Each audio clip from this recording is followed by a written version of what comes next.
chim tung nè nè cái này chim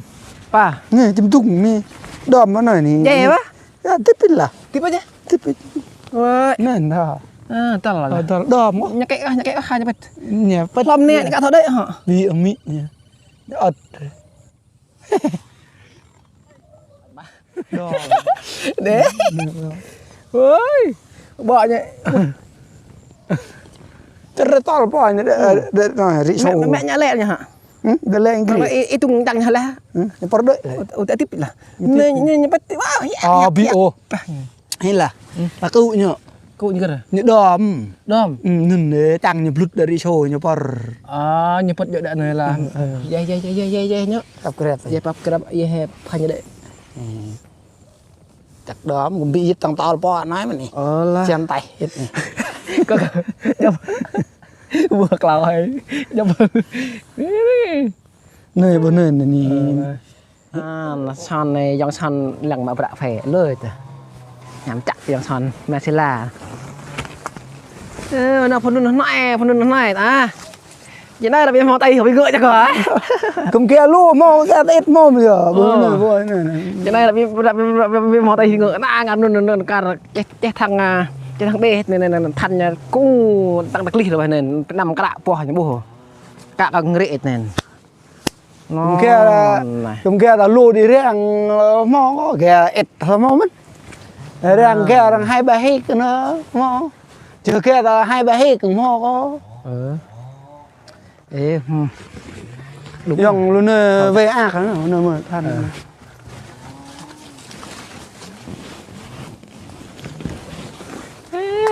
hoa chưa nhỉ luôn hoa chưa ta bỏ tát để bắt cái đây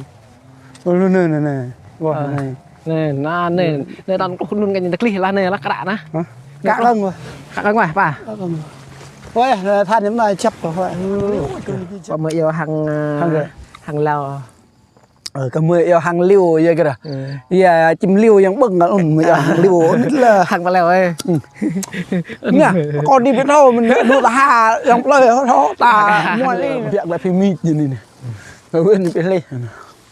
là phim mít phun mít phun mít đi nên là phun mít vậy thằng kia ru vậy còn lại nó thấy bông này con phun mít này luôn là mít sợ đi đập lời mít đăng kịp nào ru hả này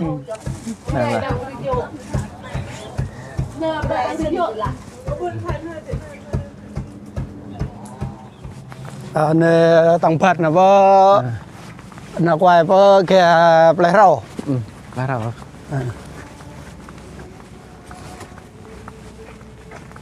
đi xe phết được chưa ai biết là phết bọt phết được ấy phết thì cho luôn lăng vậy anh chắc là đập tay là nên anh đang đi xe luôn nè tay mẹ đang lấy rau rồi rau tông hồ thưa coi là tay hay lại thưa coi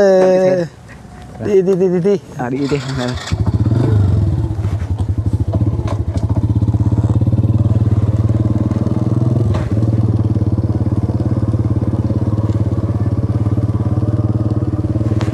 là phần kịch nề dòng nữa phần cao ấy cao này đang không đi đang là cái doanh lại bị hàจะขับเป็นdạng có nơi vẫn cao có đôi đóng pla luôn nữa đi rằng chừng chừng mò bưng qua đi tạ này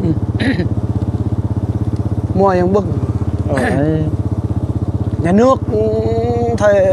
phà là chắc là pla nhon đung bè là này đi nhà nước phà lấy nơi nhà nước phà thời phà pla chập lên này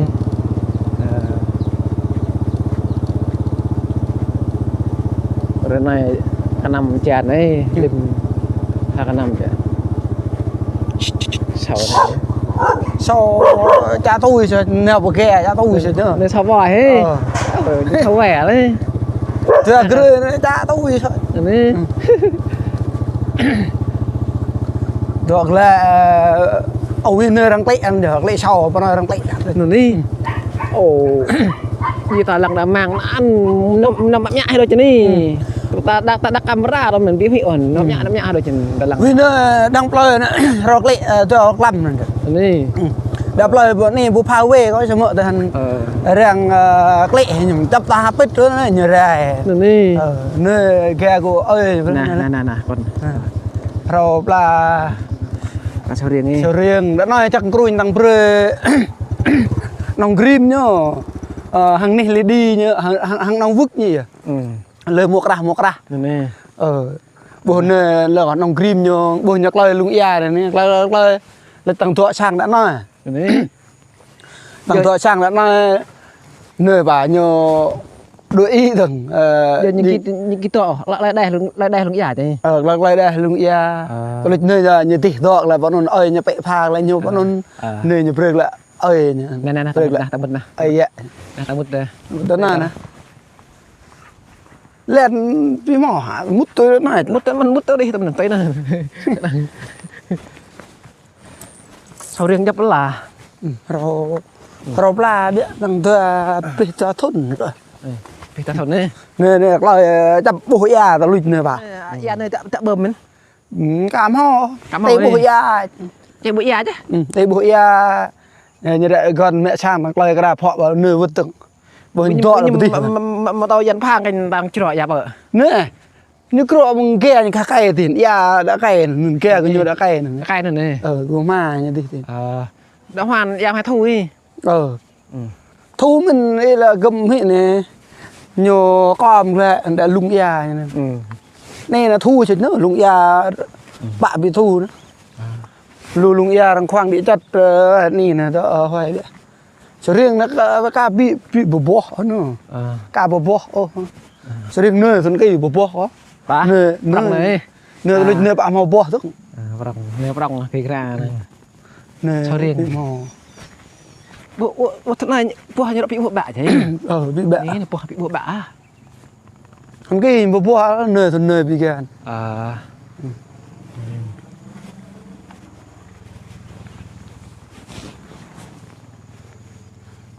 cái này tôi tôi cái tôi nhẹ què rồi này anh nhá để ta chạy vào xe ra sau riêng như nó bọc răng là bọc răng này nơi bộ giống bên bạn này hay lấy đấy nơi của ơi nhá lại của ai dạ nhắm là thầu bọc răng lôi như này cá màu bùa có dạ nhân nửa cá rồi dập đi lại lại nè lôi nó cá màu bùa là nhân nửa cá ở nhà rau để gì phải nhắc lá phân nó nhầm hỏi là phân nó như bừng phân thì nhầm phân sầu riêng nè phân càm que càm mình cái răng ấy càm của phò phò đấy anh này ta để ta này để đây này tọa đập lại tọa phụ đạn hơi vẫn là màu phân càm răng hình que nên có que răng cọc cứ vẽ ra nhập đạn này tại này nè cười tại này đây tại này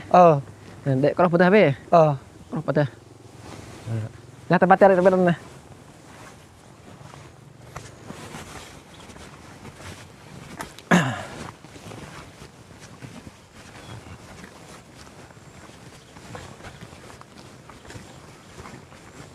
cái này cá nó này thì kiến luôn nữa đi cô quá làm thế này luôn này nơi này tích nữa cả xã đó mà bà ôn ấy dập ăn là sầu riêng thì chạy cả sầu riêng nhảm cái sầu riêng ấy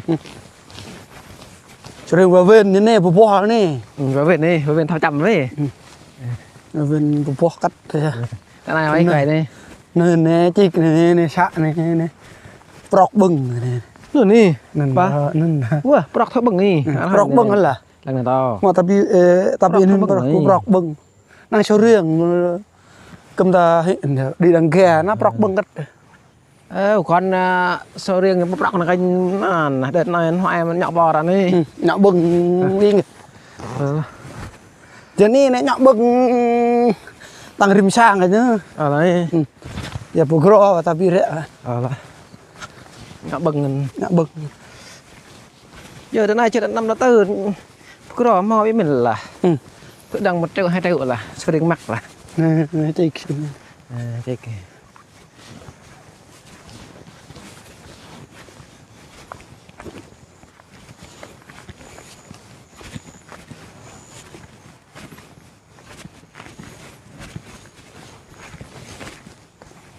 dạ là nó bao từng này từng kia anh cái cây từng nghe cái chân nè bao kia nha là rau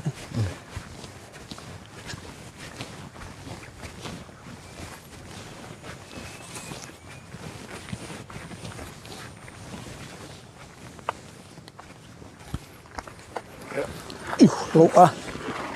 kẹp lì làm lì là nè đây nó kẹp bóp ra rau từng đây nước cơ ha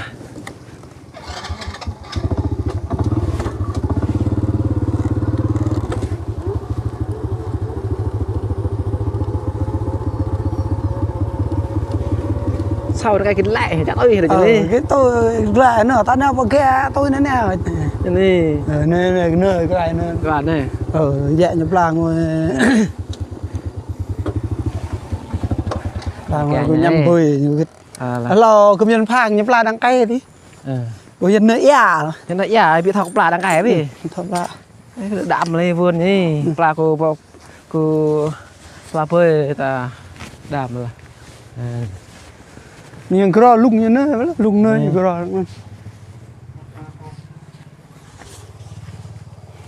vậy nhân này đã tem thắp phơi là hả nhân này đã tem thắp phơi nên này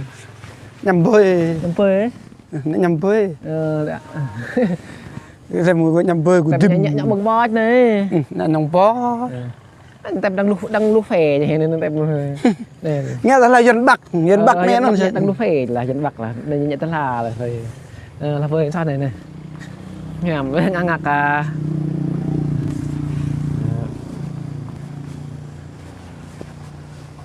này cái nhà ta phê bắt đầu biết thằng nhã là phơi giờ phê tại nhẹ chân prong là lăng ma nhà ya ngır lọc lông thì và nên cái quay nhá cứ nhо phai bố vứt cái bố ya ngır mà và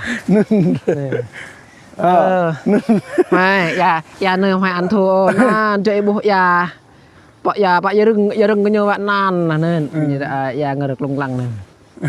cho bọ ya rừng thì nó bị thọ tàu độ ta nó đi đó nó lắm là nó đừng nói cho nhìn hiểu phải cả có này dạ ngờ này này mà nó còn hư có kẹt rồi nữa còn nó chạy thêm lấy thêm 50 tay rem rem thì chị anh ngồi ngọt tập cái thao có cách rồi dạ nhận dạ tàng dạ lệ này bộ cái răng này này cả chạ nè nè tập phật vận đập này nè bộ cái răng ba bộ cái răng này cả chạ ấy dạ bây giờ chẳng là hết là phi tia là phun này như tia là phun như này họ lại nhẹ phun nhẹ nha ta lăng nơi nhẹ đâu ấy nơi bơ này này rô bò bơ này bơ này này bò bò cro vậy bò cro này vậy bò cro đi năn bò sơ riêng kia cô về mà nhưng con bắt tay họ nó bò mình là này là đó nhẹ cái quá rồi này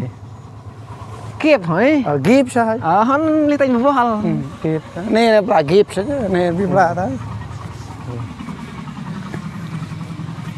thời đại mới mà nè kiếp sao đôi kiếp sao này đã cái nhẹ vô hal là nên vô nên những cá ta hà có cá dần nơi cá rồi cái đã tôi mà nữa để phun tên nào đi quay nhé tên nào quay cho này có gặp clip một tí mà như mua nón non nón mà clip một tí mừng nó chặt bao hem này mua bao hem được bao hem con này con tạp bạ này mua này con tạp bạ này để phun là bao lưỡi này lưỡi đợi chỗ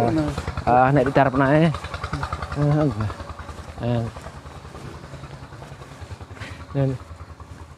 bố mừng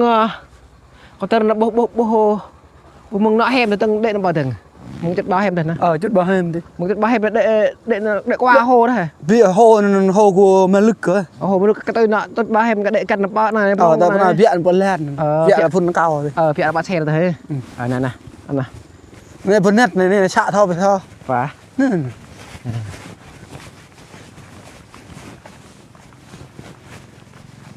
tao mà sạn mình hả xạ họ bổ ấy sạn là xạ ừ cái như đấy bậy như thế à, cái gì còn tao lại cái gì nè xạ là là bò tao này bông trà nè kiếp nè bò phân à phân này là kiếp này này cái lần đó đặc tác bò này nè nhẹ từ này nật kịp này nè tiếp bị short chắc là đúng cái gì đã chắc nật kịp tuổi cao nhất từ độ bao thôn nhảm bỉ vâng bị ta bố hay bruk mình phun như từng ngang cái bậc nó tự nhiên tự nhiên nhờ khang bệnh hơn bố tự nhiên khang bệnh hơn bố họ kịp là nhờ yêu ta bị cho thân mà nhàng thôn phun nhẹ nhẹ bố nhàng đi lo chứ tôi lo họ rồi lại bố được nhưng bố nhàng kịp này nó mồi như thế nào kịp là này thằng ta là nè bố sao bảo là nên kiếp sao mà nhập la đi phun kiếp sao tao lăng này nhẹ thì khá luôn bố ok ta định là tôi nó thôi chắc nè bưng ôi chạ hả ôi kịp mình nè ôi kiếp này mình xạ là người tiền này bưng người tiền nữa ôi nó nhảm là bim hơi chỉ đó người tiền này bim hơi chỉ ôi nhở bim hơi chỉ rồi trên có lại nhẹ lên một vỏ đi tao biết có hủ càng nữa bây giờ tao lít nhờ đặng nhau cái thành những rui he rui rồi rui người hắn là ra bưng rồi cái này ngon khoai càng khoai kích rồi hai cái kích là bờ ro hà nem cái gì vậy nữa tiếp bò rồi hết bò dạ cái này nữa nè mười này này do rưỡi chứ hả dạ rưỡi cùng ta nem cái hỗ rưỡi trên shop á nè ta làm cái ta nem cáiคุณnhớ thọ bây giờ plan nữa giá chăn thọ giá con giá lúc nghe kít nóคุณnhớ thọ mười này nó thọ thế này này phải là giàu cười này quá sao nè cái lừa cả tôi à mười này này rồi bỏ giá rưỡi làคุณnhớ cái nắng nó tốt nó mò cười bỏ con luôn là nè thằng nào coi thằng nào không phải ngoài kia cho bạn tốt đây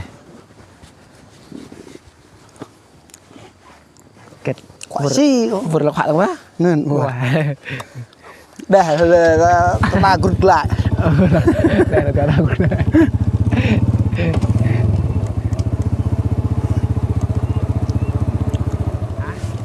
là phần cao nó rộp lại phần rộng phần cao là này muốn nói kìa thế này quay thế này về nè lùng là là lực dạ mà lực dạ hồi đi nó lại rau này lại bùi rau ntar đằng này lúc tay kau đây khám phá cái đằng này gặp là tar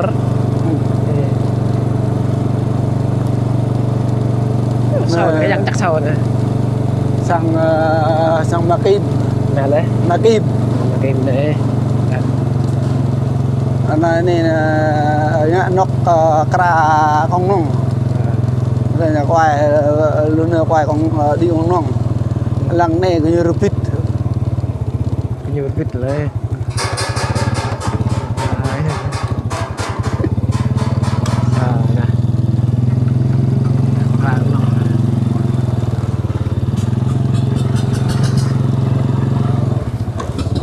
này hàng lít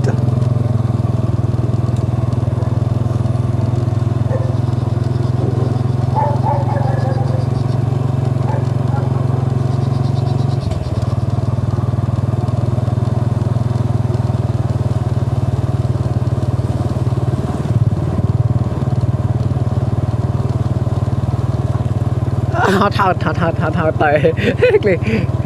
gửi nó sang dân vì nơi này nữa tăng lệ đi hả con cho nó ấy mẹ nhà sau nhà hàng nhà hiền thôi bao là niệm rồi nhưng mà như vậy sang ta ăn cho coi yang bị bực rõ nơi đó kìa và bên đây này mua này đi thằng một lần nào quay này cho chị gắn luôn chứ con đi cho chị gắn luôn cho gắn luôn quay là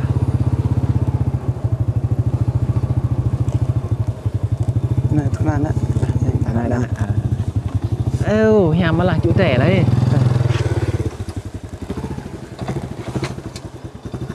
đã thế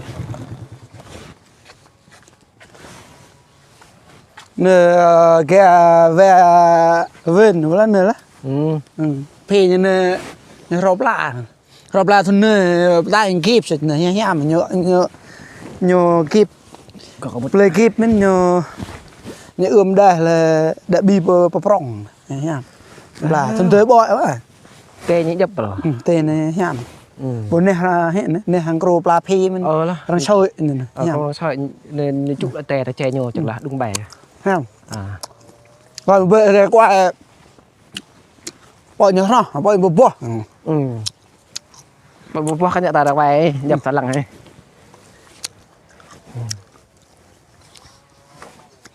nó to là tạo cả bó rộp là về nhà ta phải để ta coi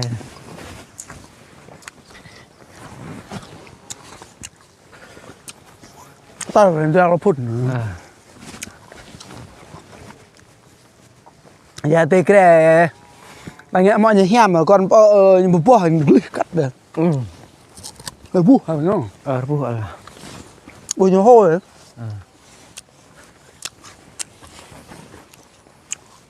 có bờ này bờ bút đi quá bờ bút này nhẹ bỏ lô mình nhẹ này bờ bút làm blơ làm cái cảnh blơ tao không bà tư blơ bẹ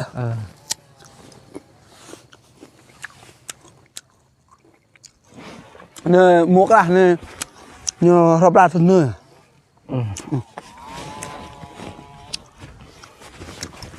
một nơi là nhập là thân cái gì nè phê kịp rồi mình có vườn này có cái ta ra khỏe nữa được nơi vẫn vườn này vườn cà phê này bị này nhảm quá vườn canh với chào cả lời bạn vào bên nhá cà phê bên đi nó vào bên thôi chầm đi kịp đây là đẻ rực ngoài rồi nữa anh nghe phê này đẻ rực này rồi nhảm là quá như này là bữa kia lại này cái bó này bó bút cái này lại xoài đúng vào bên bọc mít lại xoài vào bên là thôi chầm này rực như này nhà con mà ấy con pra chế lẹ này con người ta nhà cái nhà pra lẹ vậy nhà phần hành cho thằng ép ấy nhà phần vi sinh nên bị ép hết rồi đây em nói đôi thế nữa pra lại con con đi cho cho lại tăng một phần vi sinh lần này năng chọn ở đây nhà cái nhà lạ phân ở trên này con này năng mọi này năng này hẻm à này năng qua lớn này là do năng khó năng khó đúng rồi cái lớn này nó coi năng lô anh thằng tươi ấy thằng tươi bọ thun mẹ như thế người đu hạt thun đấy thằng sao là mẹ nhà thằng sao hạt thun ha mẹ nhà thun rồi thun Hà Lan thun rồi giờ chúng ta thằng kích thằng sao thằng bê nhảm ăn hạt thun máu bọ tụi mà giờ phi kíp cầm phi so tới gây máu nó phi kíp bỏ rồi karena kena vậy ta kena khắp mỏ là một triệu hai triệu ấy mỏ cửa phân bùa sao không phê mắc mỏ phê mắc áo nhỉ thằng này nhẹ nhẹ này nó bắt rất là nè nè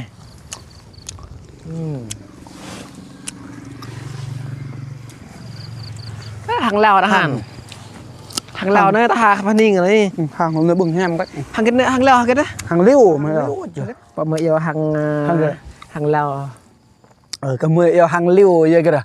giờ chim liêu vẫn bừng ở mà giờ hàng liêu là hàng Lào ấy nha con đi biết đâu mình đua ta hà trong lời nó ta ngoài đi ấy hàng liêu người ta nói về muốn là rất bật đi có được bật thế nửa việc là phim mít như này này rồi bên bên lên là phim mít phun mít phun mít đi nên là phun mít vậy thằng kia ru chứ còn lại nó thấy bong này lại có phun mít lại nó nên mít chạy đi đập lơi mít đăng kịp nào ru hơn đấy thảo à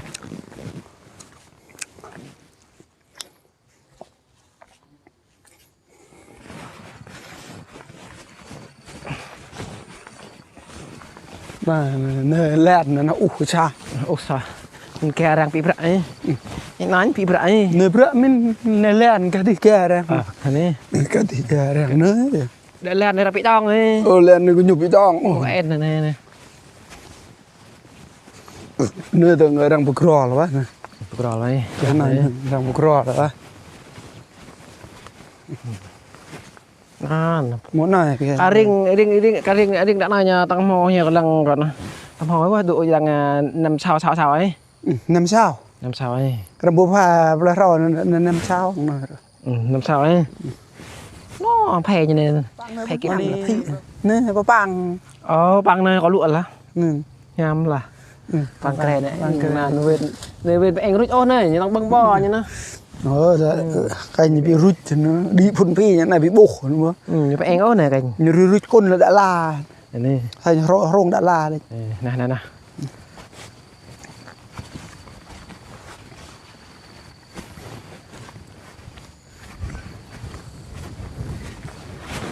tại cái in thưa là mình có thùng á hiệu quay cái gì đó nòng grim như rồi ta đang grim đi nòng grim đó nòng vực nòng grim rồi đang grim đi có thì bên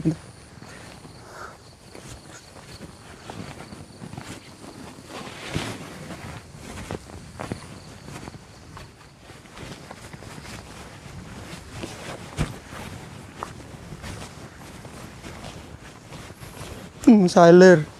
mà dạ lơ lùa trong này lơ quậy này dê về này con này dê về đây rồi dê phi dê dễ lại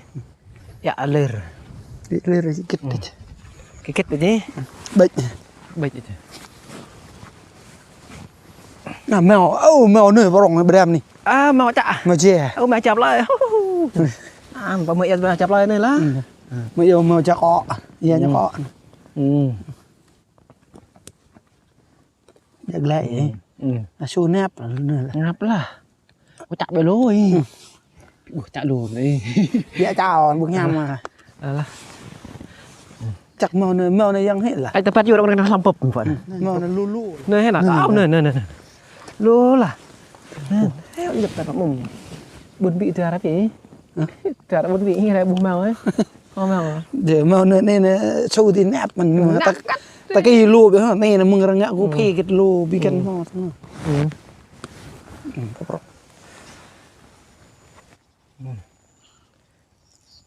cái nhà cái này ta đang bị cắn này cái này bị cắn nhầm cái tạo đâm cái tay trắng tay nhang để là cái nhầm cái này bị nhầm cái này lu như pla cara lu nửa rau pla cara trụ cara lu nửa rau pla cara xin lu nửa thì có đã té ở đây thì chúc cara hay là này bọn chúc tới ấy em biết làm bố em kia làm bố nun lan như đi lặp lên như cả bố là thằng bố play cả cũ thầy cái này bọn nhà học la ấy học la thân nơi vậy học là thằng B thằng sao đấy thằng sao vậy thằng sao này cả đi ta lăng đi nhờ cái đó ta lăng như ta nhẹ vậy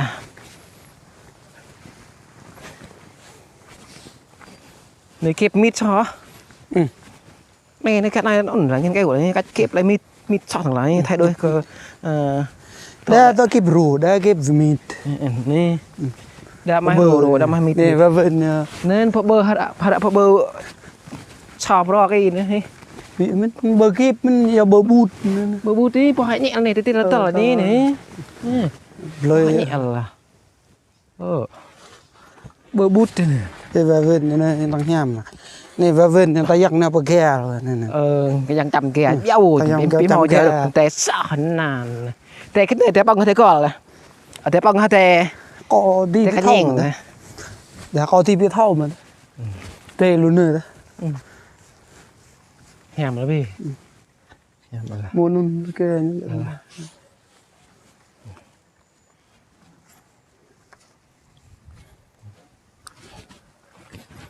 người ta làm mùn này đó nhỉ mùn ya mà đi hiếm nữa này ta tiếp tục ta nào khám phá cái từng là như dạng lại ya cạ nào khám phá ya cạ từng nè phá về tè như đại ya này ngoài như đại tay chân mà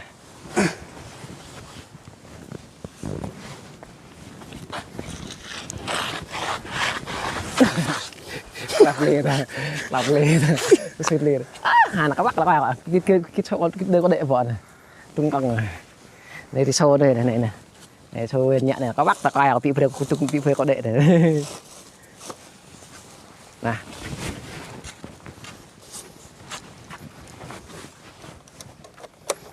cũng play shot đây vẫn là thôi mình thì chị nữa tập đi đây chị ở tập bét tay tài tập bét ta lăng tay là phải chật ra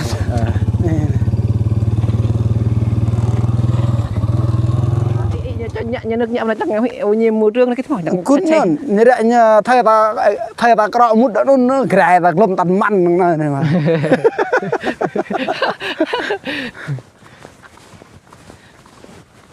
này phần char là char thì hư lít bưng nó bị gần vị như vị mình sẽ mà ấy có lít bưng nó nhiều chua rồi đúng là char cho chắc cả than cả lít để cô đang yêu đừng ro bao mấy yêu đừng ro bao yêu cái mấy yêu lít là mười là yêu bị thấy cái cỏ yêu cỏ green đó mấy yêu green rồi nhà lại phải lại yêu ở thầu mình là nơi phần nụ của Nhật Bản là nơi nơi nhà nụ ở Nhật Bản nha bờ lên ở gửi Nhật Bản này rồi mừng nhị nữa này là pro nhị có nhị mà bên nữa này phía ở chân bờ long ở gửi ở trên cây bay da ấy cây bay prong vứt áo nữa rồi nè nó bị ham nơi nụ kết nên yêu nữa nè mới yêu nụ là prong rồi chứ là prong cái gì ya nó cả căn đi rồi là ta phần chen cái đó bị gan vô prong chim cái đó mới chim cái nó rẻ thế bà tiền đó ta tiền ta có chim rebel là nhập này rebel này hồi ấy tôi chim crek là hả quay ngồi là tê những cá prong đó ta quay hậu vượt con nó prong nên là quay hậu vượt con nó thu cái hậu vượt nơi hồ này đang canh bọ là khu vực nước sâu nguy hiểm ấy ta dân phang nên bao nó thu của hết nữa đúng nẹp lời là thấu lúc dân phang ấy ra thu đau hết nữa lúc này nó phải mau ya pra ấy ya kra không có năng này ya ba thằng đi này một lần này đi rồi đi là nơi chen plan thì như chenมันก็chen như bị prong hơn như bị prong đây đang tông người cả đây lên trong cái rạc phải không nè tại hả người ta gọi tầm đây ngồi cầm khoáng dạ như đây ngồi cầm chen này phía cái kết ra bà bật thì bật lên nè giờ bói phải bật ra đang ổn đi quay đang ổn đi nè chim tung nè nè cái này chim ba nè chim tung nè đom nó này nè dễ quá tiếp là tiếp chứ tiếp ơi nè đó ta là đom nhà cái hai nhà bật nhà bật lâm nè cả thôi đấy hả vì ở mỹ nha ớt đòi mà đấy ơi bỏ nhỉ rất to bỏ nhỉ để nói rỉ sâu mẹ nhã lẹ nhỉ hả để lên cái ít tung đằng là bỏ đợi tại tiếp là nên bắt bio hay là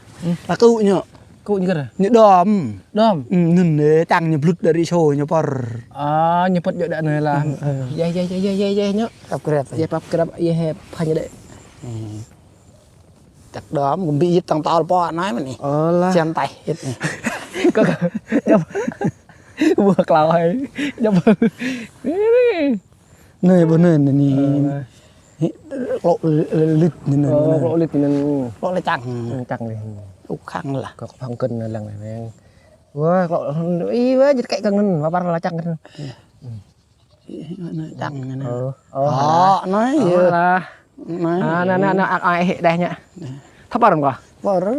nơi chân tay nhang lắm là vợ rồi rồi như por cả như su bông hoa cứng lắm như bật vô lời như bật vô lưỡi đây hả thô ha su bông hoa vừa tôi ăn là gì có cháu ông nữa đập lúc đừng cháu cái lịch do mà vô đi show như por đang vặt thế này bị bổ rồi thế à nó bổ đấy hài đi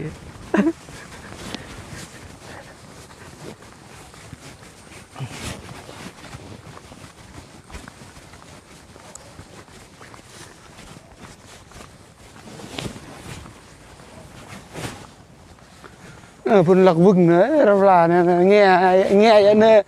vì mỗi ít thấy về ru khua hay cái này nhưng không ru thì con nhá nhá cùn rang môn cái khay tu ya đạm thì là có gro đã play gro team play như này như bukro là bờ rang rồi đây này bukro vít nữa bukro nữa đang gro kia đang play mình tại cái chắc đã ma thì nhớ nơi rau mục đang nơi tại cái bị glog như thế này là nơi rau mục đang bị là chăng rất khó mọi gropi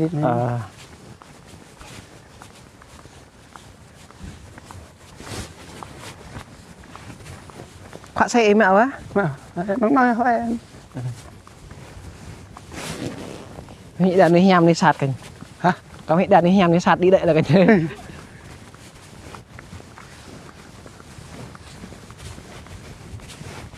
nơi gro hiện nẹp lời yang mục cái cỏ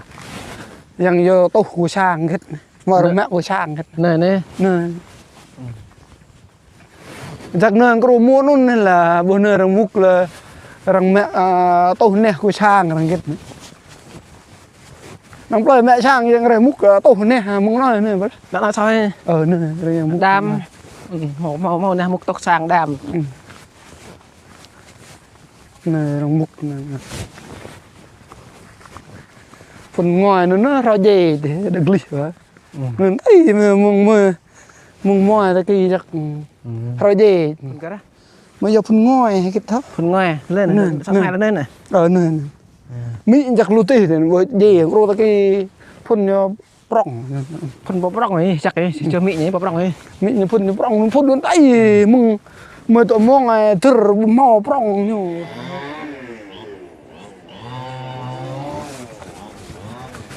đang ta hồi bị mò phá tàu nè đang bị bừa tay không có buồn nè lời bị bừa tay thay đây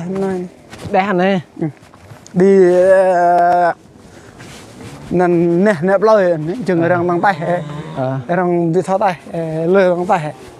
tay nứt tay nứt từng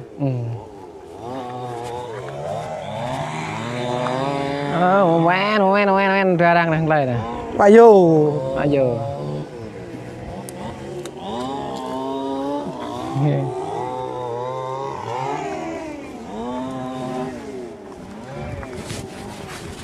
nên rau mục cái nó làm gì đó là thao bát là cái gì nên bị thao ok là phá tàu là cầm duyên ra lại bà sang là nhã canh ở nhã canh nhà duyên là ta tăng ra tới bờ này này thao canh mình bị vét lại và vứt lại vào nó vứt lại cái vai ta cho này hoa là như lăng này vai ta này nè nó là buộc rồi vai ta như này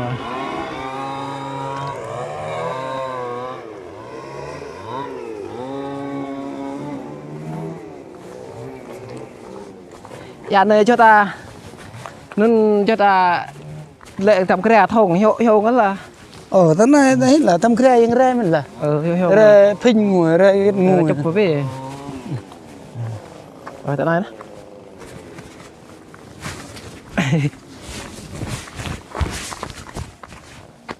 nè thằng lại vào sang hỏi này có hỏi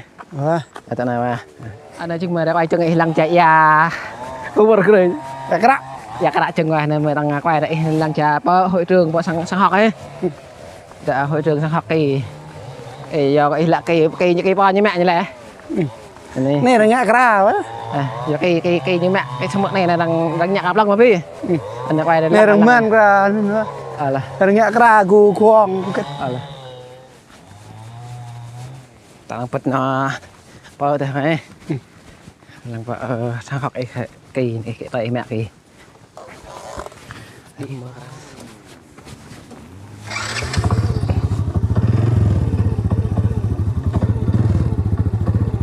ông ơi này kịp dòng luôn nơi xin dòng thiên trường luôn nơi nè mới đã đang một trạo nội này lá tàu bờ lá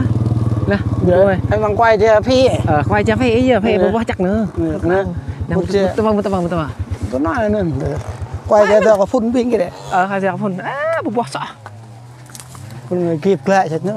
tay hoặc cái bố còn lắng quá giờ bố tôi rau pla rau kịp lại con cụ thầy nói là bên mò tay không bị ngựa là nè kịp dòng kịp ra thầy này bên mò tay lăng có là nó kia ta lũ mò gà ẹt màu nhớ kịp rồi đấy gần chầm thầu đi em phải kịp đi kịp ra rồi dòng tới cái pla dòng tần măng này nhá nè kịp ra kịp ra ba thun nữa kịp mít kì nè kịp thun rô mình kịp rô chợ rô cá tơ ấy rô mình luôn rồi dòng chip shop của thuyền trưởng rô lại hả cái đấy mà xí la cái đấy anh ăn này hả ăn có son đấy là son này dòng son lần mà đã phải lời từ nhắm chặt dòng son mà xí la nó phần này ta vậy đây là bên mò tay không bị gợi chắc hả cùng kia lúa mò cái tết mò bây giờ vậy đây là bên mò tay thì ngựa na ngắm luôn cả cái thằng B này thành cũng tăng đặc lý rồi này nằm cái đạo bò những bùa cả cái rễ này cùng kia là lúa đi riêng mò có kìa ẹt mò mất riêng kia là 2-3 hecta nữa mò chưa kia là 2-3 hecta mò có đúng dòng luôn về ác nó mà thành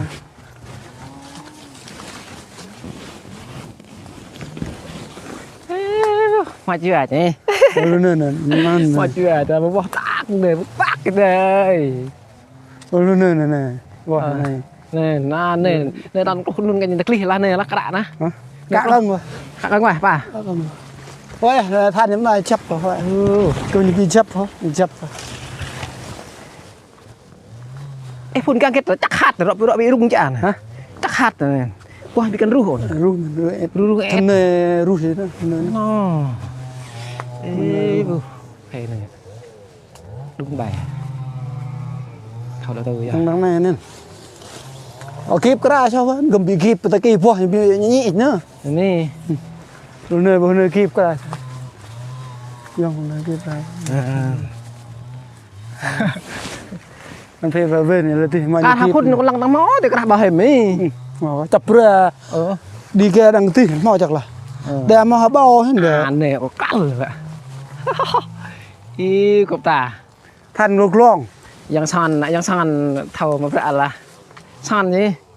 yang son thầu mà phải là nè nuôi quay che nó biết cái bạc cái đấy ở đây mới đi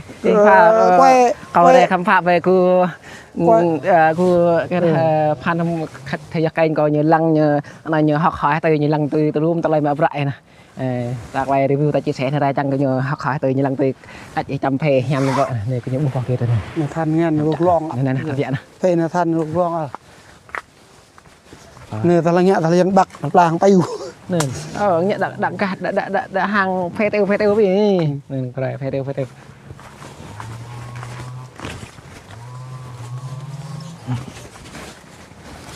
ngoài ra chúng nói biên cái đấy bả là đang bật vô và cắt luôn hoa chả là rồi bị mai lẹ hay là phe này là nhảm đấy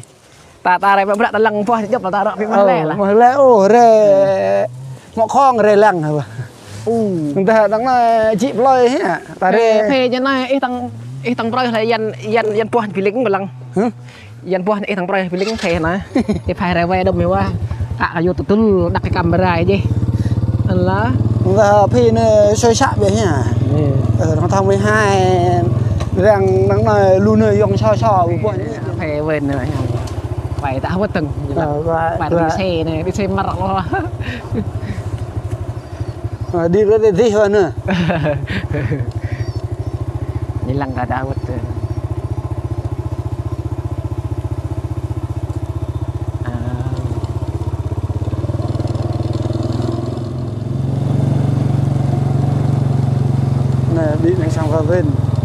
sang qua bên rồi đây phải sang như bị break quay sang tao gặp quay đang vươn như đây đằng kia như thế này chơi riêng có nữa chơi riêng có luôn nữa này này nên đó chơi riêng luôn nữa thì đó đi vâng để thôn nơi vâng mình lưu tị đi xe ngược lại vào viên nhá anh hội như thế này chơi riêng vào viên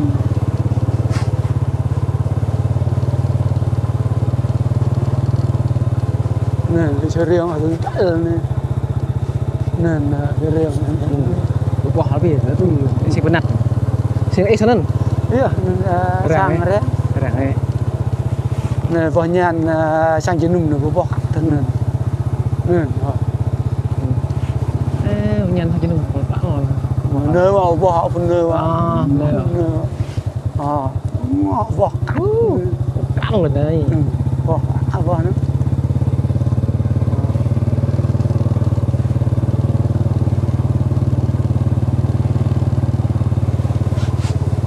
thằng bên nữa này để quay cái đằng sang đây thấy đằng sang bị bừa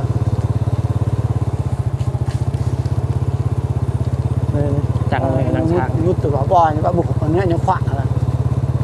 cái bò như là cái măng sao là cái măng gọi là đến để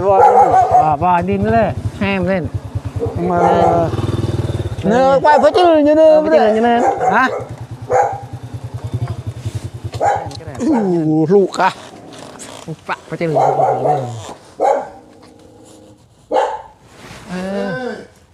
bò lên phải chơi lên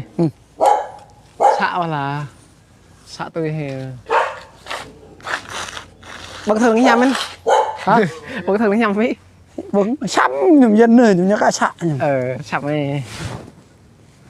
dân nơi là tăng hệ đấy hai bên nhầm cá chạo chấm đó bên phía quay sang để quay để tarna đời có một thấu bộ số riêng như tôi tạo luôn như phía một đại vườn số riêng vị thấu bộ là hòn là gì thật quá ổn lắm nên tăng sang này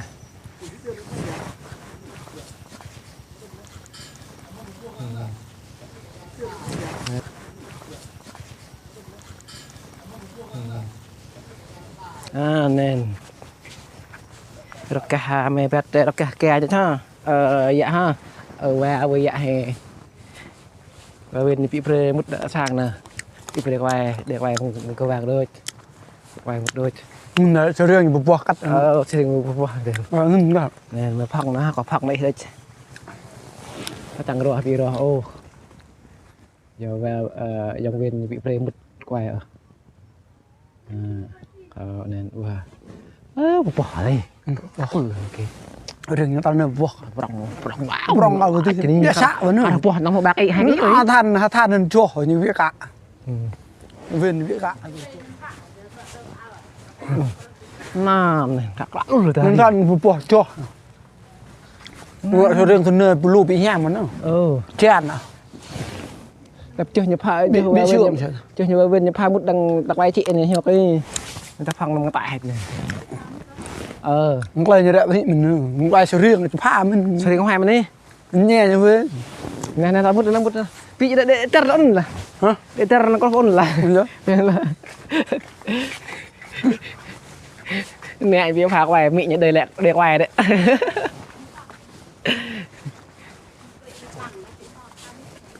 biểu phá một pha mình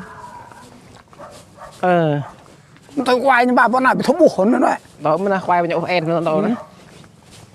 hắn nắng mà đâu mà sửa riêng người ta phụt nun mẹ nè nhờ bị phạt ra một tầng nhẹ nhầm nó lư ông cô đang đi thôi là nè thế này vì thế này quay thế này vị này này quay thế này trong né tích thì nó dễ mỡ rồi lại nhẹ mà quay cà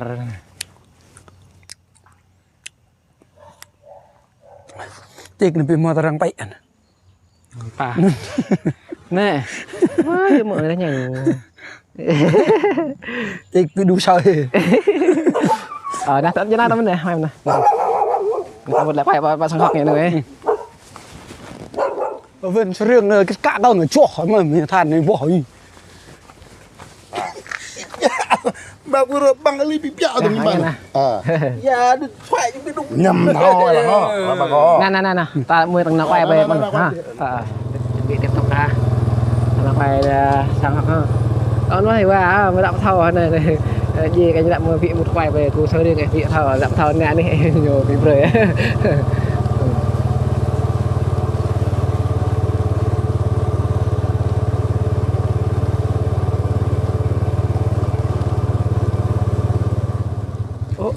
Hoài Minh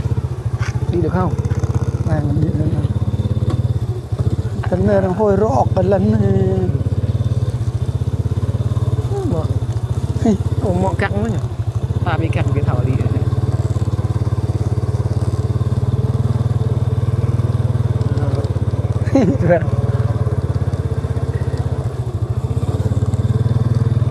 lên đây bị nhạ lười ấy cái ảnh đại tù ta cái yuan cái giật đấy cái yuan nhẹ sạn lại làm cái cro ta thân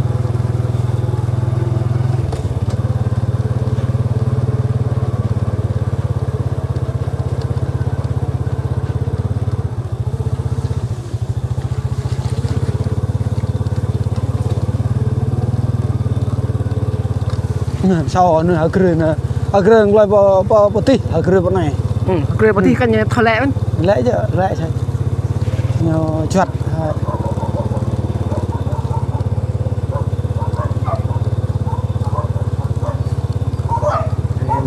sang bãi rác đấy bạn ta có một thằng là phải đặt rồi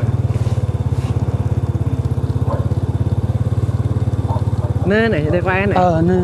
nhà văn hóa lăng vui nhà văn hóa lăng vui nên để quay này nữa này con nữa đó cái sáng này như mẹ ấy mẹ ta cái nơi rừng ngã ra quá nữa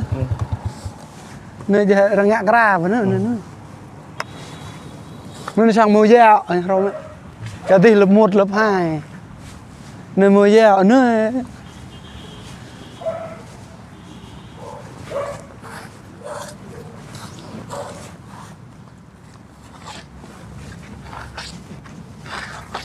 Ubur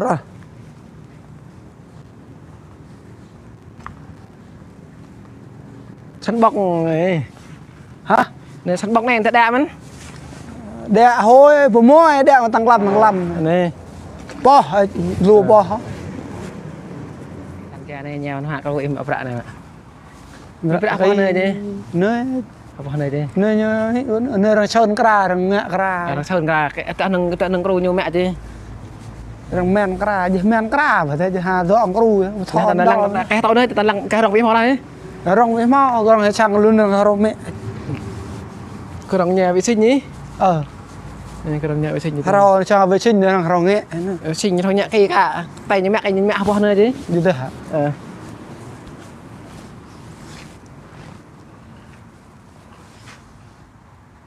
hả nè ta đi nào năng quét năng per rồi nên như lăng cha cô trường học lớp 1 lớp 2 nè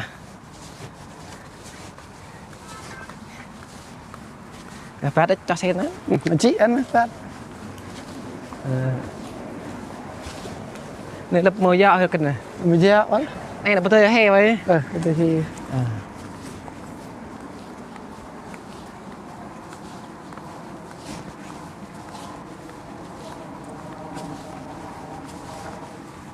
bữa thời hè lập mờ dạo từ 5 đến 6 tuổi này hạ học được này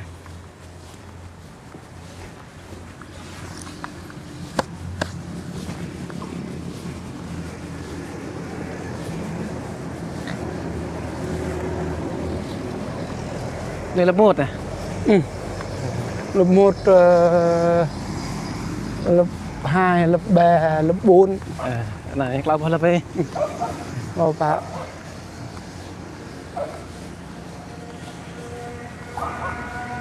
ô mẫu mực ô mẫu mực tò chăm ngoan trường khang trang lớp thân thiện chữ ta chữ bằng này bắt đầu rồi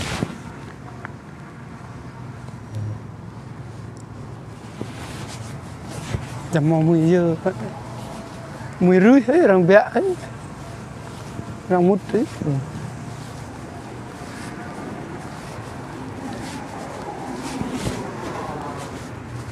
bà thì có lăn xe nha quay chỉ lăn xe nha chỉ lăn xe nha sao cô ao hàng ao hàng à hôn là ao tôi hôn luôn nè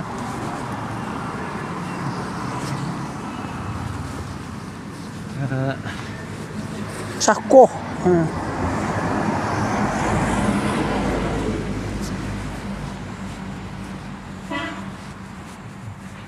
hai lên nè tur này lát nè này nào bọc cô này lần này nào bọc cô ấy cái này là con tôm lần này để bọc cái rong này này để bắt tát đây này nào bọc con tôm gần đây sơ riêng anh đừng còn ta lăng còn review tại có kìa nhưng phải xoay từng ấy tại nhà hàng từng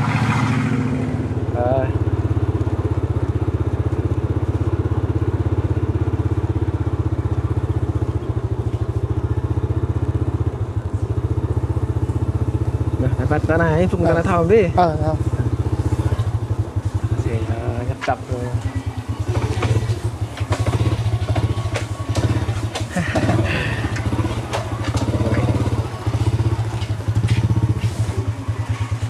đặt xe nè tao vật người có đằng sang cái cho nó phục vào nhà hàng anh bò cái này ao khác à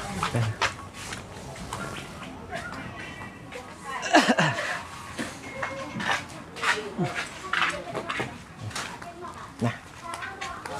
để làm hai mấy thầm đi thôi giờ thôi khóa xe mẹ quá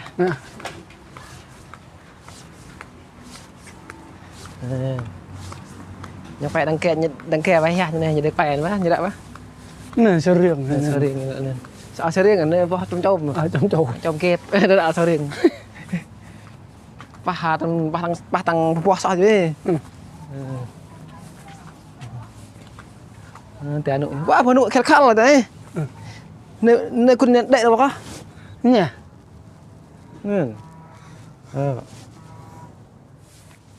chùm cào như lòng cào thế này cào ngoài này nè là phê phê nè nè gì nè giờ vừa phải tái tăng rồi đó nè cái giặc quay sân băng như này đây quay sân băng như này nên quay rim lăm trong vỏ nè sân băng này rim lăm trong vỏ vậy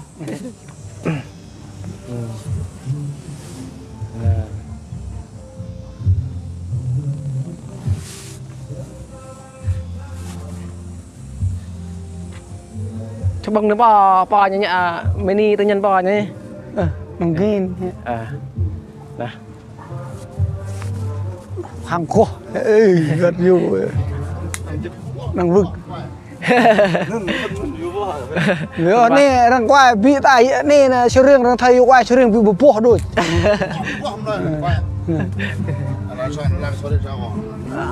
Bọc rong này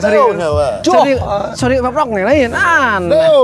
Cứ tiếng ví dụ tiếng qua phà mút ở lều đó nó vào bên Phà nó mút cho rồi. tiếng Kayak nyarang boh, kayak nyarang boh, kayak nyarang lacap long. nó bố rằng là cho hai blue rồi Rong boh udah tak tahu. Tahu lah, sorry kok hilang weh, deu pun weh. Rong boh udah tak tahu làm ăn. Biết kinh tế giỏi. Muốn giờ in lặng mê là quay cà phê bảo tên ăn ấy kẹp điều căng nhầm là cà phê phải kẹp. Kayak lacap long, kayak oh. Nhưng Anh là bao nhiêu tiền để bố hát rồi. Lần chụp phải chơi là và ya hết.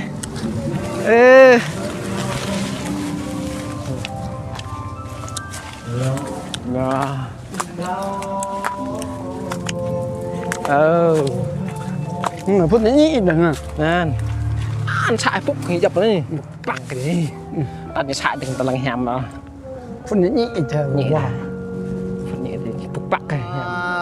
nè mong lo có bên ơi để ở này có mấy ngôi năm sang grim sang pro nè xí lan nhỏ re này chẳng quay lăng chẳng chỉ lăng ngôi ở qua hè nhau qua tắt nhau qua gì lăng à lăng này nhỏ đang quay thay chỉ lăng của đã cái sang nhau nên đang quay nè lăng lại như nè chiều ai nè là nè lô bình ở đó nè thảo bờ tây trên nung là trên nung nè đậu bờ tây bé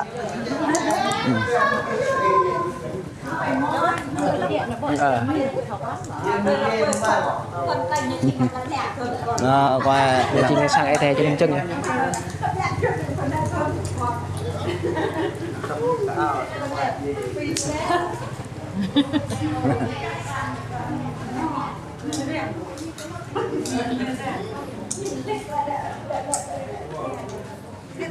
nè quay mà là quay ở đó chỉ một bên coi nó bị bể ngồi nhạc bị bể quay ở bên thằng đó không lại bị bể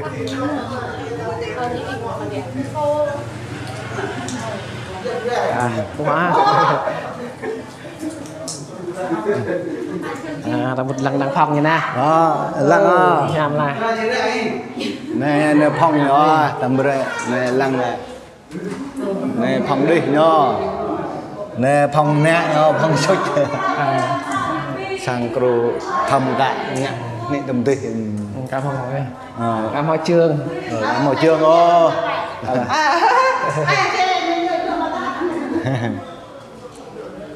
nè phòng bò cho mình nè các màu cái Mà này liền có lụi nữa. khoe Mình lẹt lo. Lại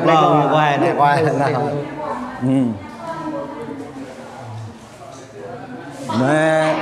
Hả? Quay rồi. Quay chân chụp chân. Nè, cái bình cái tê. Cái là sang tôi tạ đi, tung lại à. Này cái bọn sang bếp đi. nè sang bếp nữa lá nè sang bếp nữa nè ngạ đà là đã nay là thằng ngạ đã sang bếp đã nay có bếp ca nhá Đã này nè. Người ta rạc là vàng hoa chị thao vàng hoa này nè là thằng sang là tút nhá đã mò là thằng sang thì thằng ngạ đã nói rồi đấy cái này nè ngạ lùm bung nhưng mà đang giúp của phôi cái sang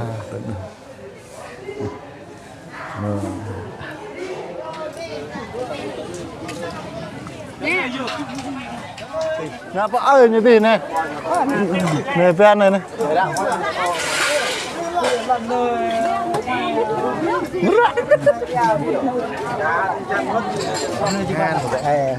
Bên này có ai ha, đây ngồi làm bếp nọ, mê là nọ cream. Này về nhà này lúc của tin cái này là của thà sang giang đã apply ta nè, đây ngồi làm bếp. Nè, rin bên đó. Làm hay alo Bên này có ai lô, bưng này tí ha. ngồi đi thôi. Mà kết mà ác năm bình mê. Mà bên này chỉ lô. Rồi. Cái này đúng, nó không to. Nè, cái này nè, cream.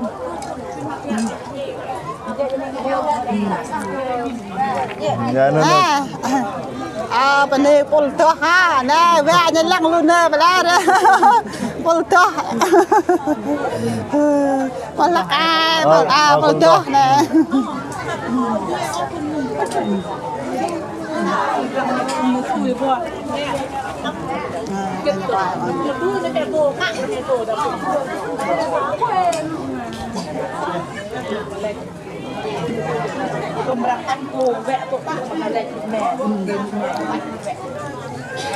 nè kìm nè bên đây đi lô nè là vật bồn to mình đây bồn to nên nè chú gái nè Why, beul. Mak Pep. Nè. Anh dạ lăng hả nè. Lăng nạ nôn, anh dạ lăng nè. Nè. Ồ, để nó nhắc đi. Lăng nạ nó.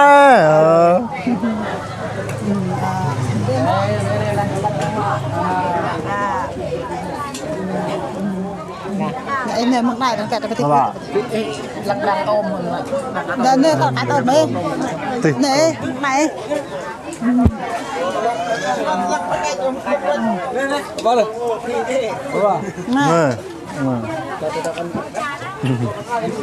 Dạ vô gì? Bi mình đang dùng thơ là màu này trục này bằng từ e dùng rồi cho cả đây cho cả đây cho rộng này Berenang lah tu. một làm này nhá nó có đồ làm được Lu ngapain roll lah? Dạ.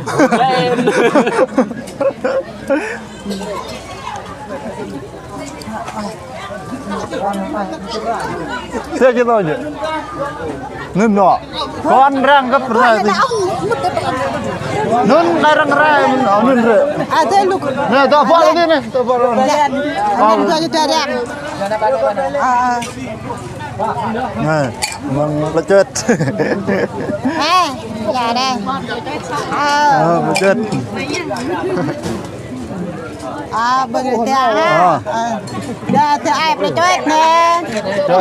Lecet. Nè tân nè ba mẹ đi xe nhơn nè có nhơn nè rui coi nè.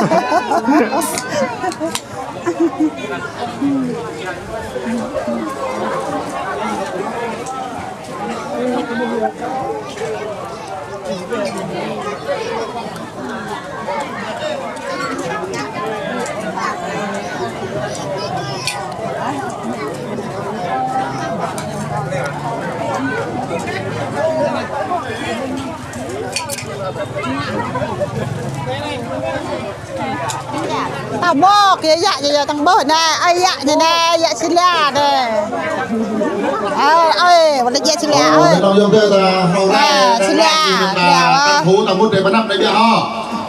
cái là cái nắp này tôi mua nắp tôi định là tôi mua phải định là Mạ nè, mạ bẹt.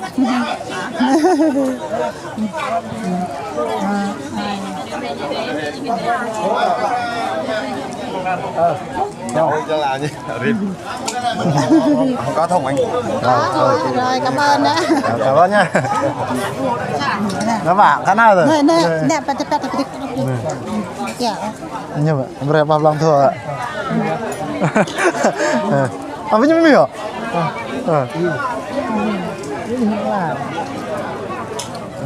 Đẹp này bò đã nè, dạ phước mẹ điêu.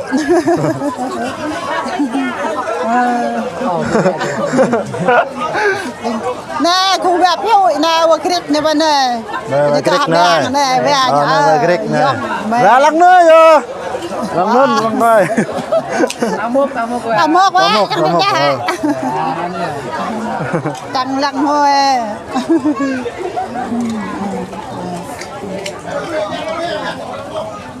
Rồi, ăn xong đấy nha.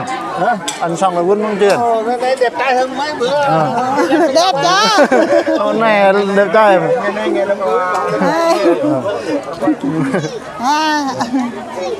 Đẹp lại pla pa ta nè. Gini, rada gini. nè đặt lại qua qua nè quay nhập á green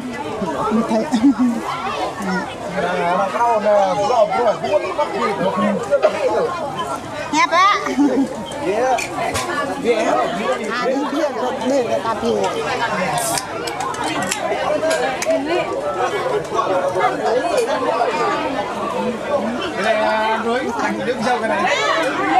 làm mẹ nè tụi ai black eyed nè bưng ha bưng tè ha bưng một này mình bưng bưng Chứ ba cái kia ngồi bên kia rồi. anh ba bên kia rồi Nhà cá đu lần này là Vẫn là cái na thôi chứ. đấy tích tầm tích Lên tới tới.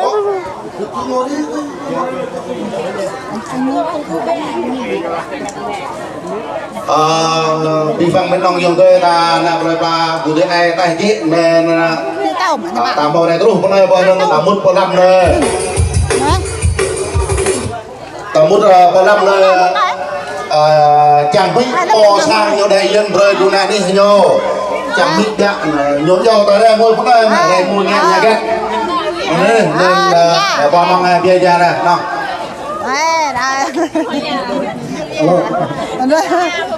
Đây họ đang phát ra về nặng grim Trung họ bên đi họ ở đây lại bên đi họ miệt nòng dòng đời rồi bữa nhẹ rồi nên cả bộ hôm nay nó có grim chạy eo tầng này nuôi năm phít sang nọ pro giờ nhưng mà ở đây pha đi nhau sang nọ pro ăn câu bên đi mình giờ đang rồi này vừa này giờ đang biết đợi là mùng cao quá còn đợi là mùng cao quá vì nước nhà thôi trong chọc đúng đại bò vào bên đây miền Nam dân chơi là chẳng mình ta yêu lại bên nhau vừa lại cái này đi các người nhau thầu về lăng sang nọ nhau các người nhau thầu về lăng nè vạ nhau các người nhau thầu chỉ chăm về đây yêu lại bên nhau các người thầu tông tên chỉ chăm về đây chỉ nung nên đi bằng yom nhau bữa nay là bữa nâng bừng tại là đang buộc hạt đạp phim mà. Tao mốc kìa, tao mốc kìa, giờ tao mốc kìa, này ở ôn gì? nhóm luôn giờ tao đi bò sang nhiều đại diện rồi cái này này của nhau mò đang thưa rồi nhóm luôn ba nên sau đó mà tôi đi qua tao lại mò làm giang nó đã tự giác bò tài coi Dạ. tao lại đi mò nó tự giác bò tài còn giờ là mấy cái con nó tài qua biết mò kết qua luôn nhóm luôn đi coi nè nè bộ ai dạ bật đẹp nè quá đã đẹp biết mò xài ở chứ biết mò xài nè nhiều bị tao phẹt vô dân hà không ấy nè là rùi ra bọn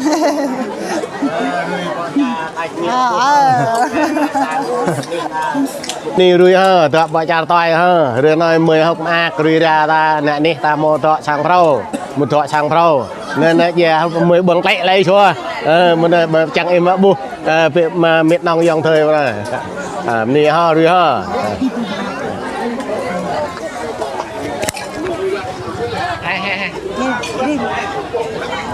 Rồi biết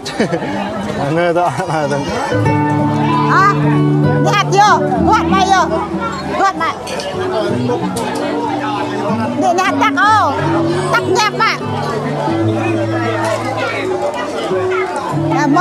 mọ đấy tôi không biết tôi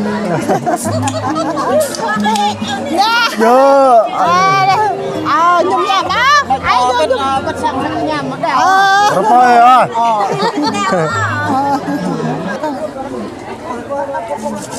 cho ra này tên nào á tên nào bọn anh rồi ai có nhập quay và nợ nhà phim ạ nhà ta Nhập rồi hả? Pit.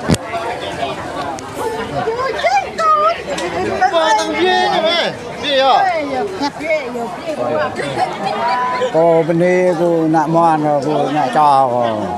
có lấy mạng trang là tình dân mạng bạ tại cho ta tại chị chan ta nạc lệ mồ có phải yêu là chẳng rằng mạng bạ tại rằng chẳng để gấp dicta của cho chị rị rồi của nó trộm nó có tạ hà thun lô rồi dạ tăng na cha ráng còn à nè đừng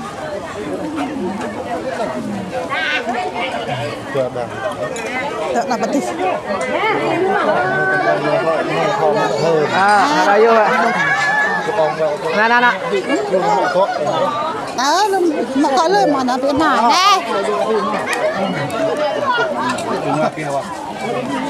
Hay. Bưng hai, còn đi bưng hai, bưng đi có ai đây mua ram chẳng nọ cream.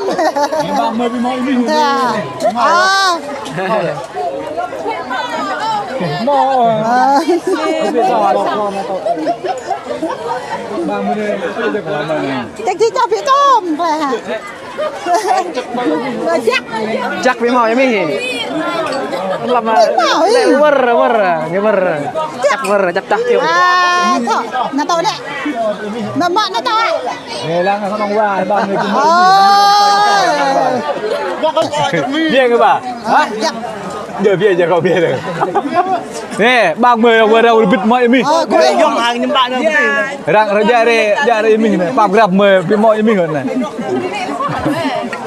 bay vô bay là bà như nó làm bằng xe nếu nếu hóa ra mà rọc rồi mình hóa ra mời ta đập qua hôm qua mời nhưng mà đã rồi chị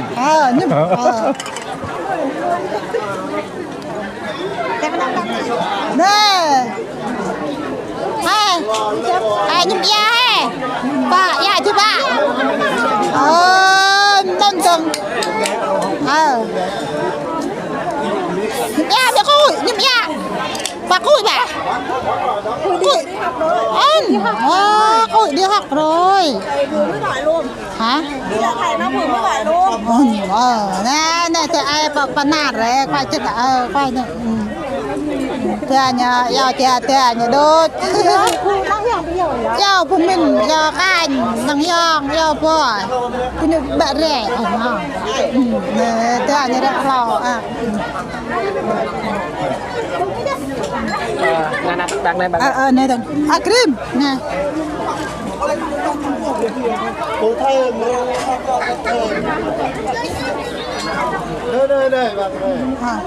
ai nó chụp ý tôi cái này nè ta lại cái gì thưa đây mà cream chè comment nó nè nè phần hay ra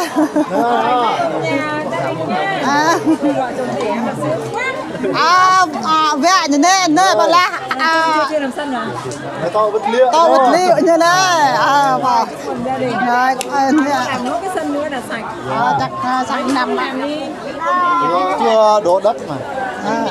đổ bằng cao hơn đường là được đây chưa có đất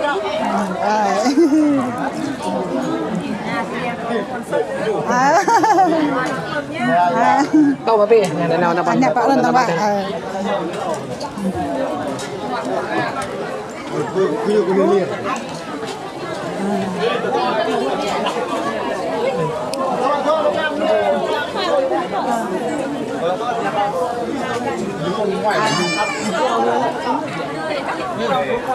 hai ba ya chứ ba cream kem con nè chừng này anh nhau vào sân nữa chừng này nào vào sân nữa đã nói là to mình là ca tôm bắp lơi đu bắp lơi sao đã nói tôm bắp lơi rồi lơi tôm lum nên là ca lại bùi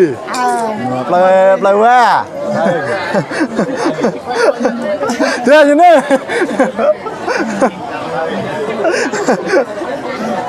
quay là cô dung dung đây dung quay với dung để mẹ nhà lắc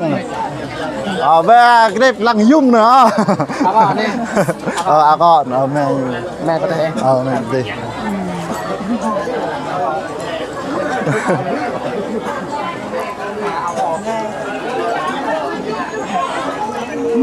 nơi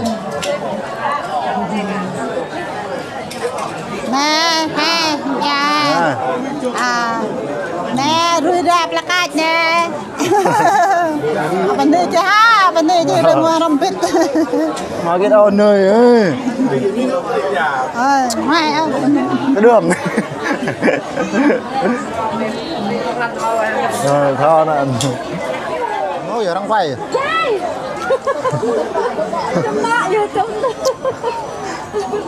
nơi rắc đây tôi sang kít nữa tăng nhà ra mò wow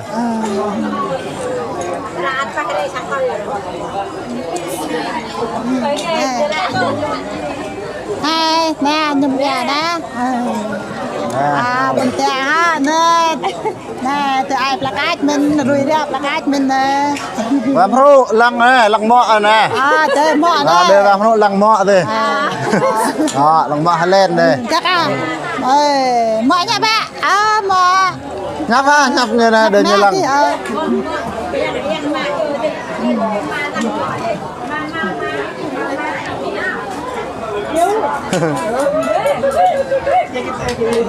đã kẹp luôn đấy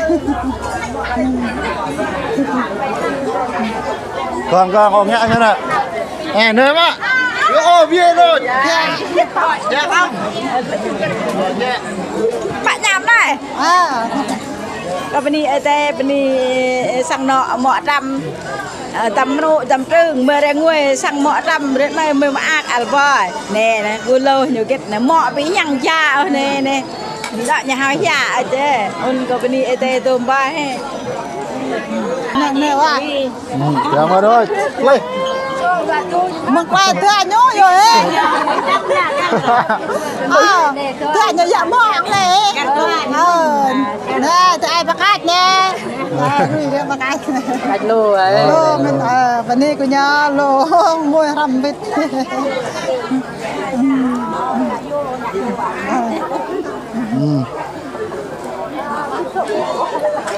đây mà bà mẹ bảo về chắc mình đừng đại đừng là thì cảnh đêm lại cho bên nào ngồi nhà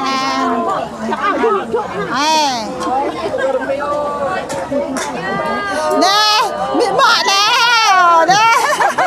bên đây lô bên đây lô đang ngồi đang vịt cái tao ép cái phao ép cái ơi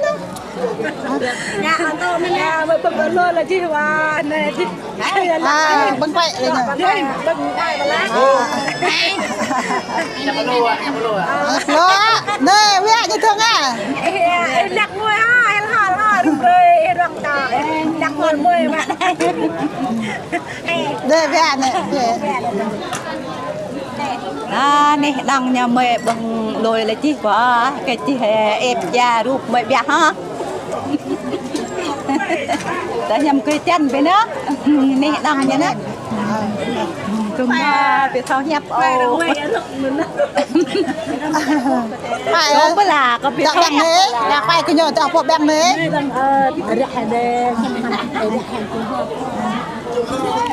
còn ta bèn đây quá ta bèn đây quá nè nhân ngon giờ nó là người nè nè cho ta nè đoạn này của nhỏ là ngồi làm thịt nè đây cô lưng cô bẹp bè đó phải chứ con như mà lấy chứ mà lấy không mà lấy nè cả hải nè quay cận lên đây cận qua chăm cất nè quay cất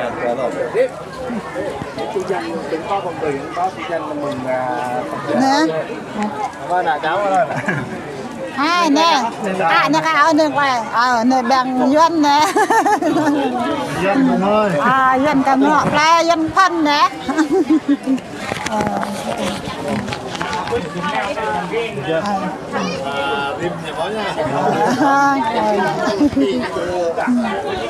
còn mẹ bà đưa mẹ ba bữa đi ra trời ơi đi đi vào đó cho bò này nhá gọn grim nữa lúc đôi cho bò kia đây đây từng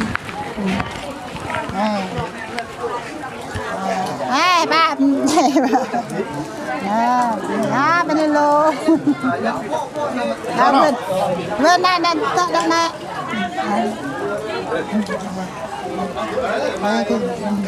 chân vừa lên cần để có hoa cho hoa nhạc có được hả? được rồi mong có nhạc bẹn kịch bẹn nhiều chứ mà nhạc được rồi mới vừa đấy quá là nó liếc cái tay luôn đi đi vào đó cho bò này nhá gọn grim nữa lúc đôi cho bò kia đây đây từng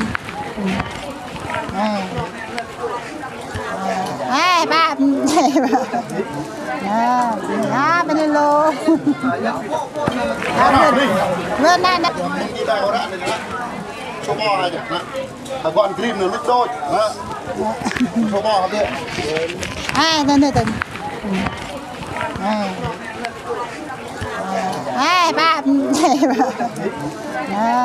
ba bên đây lô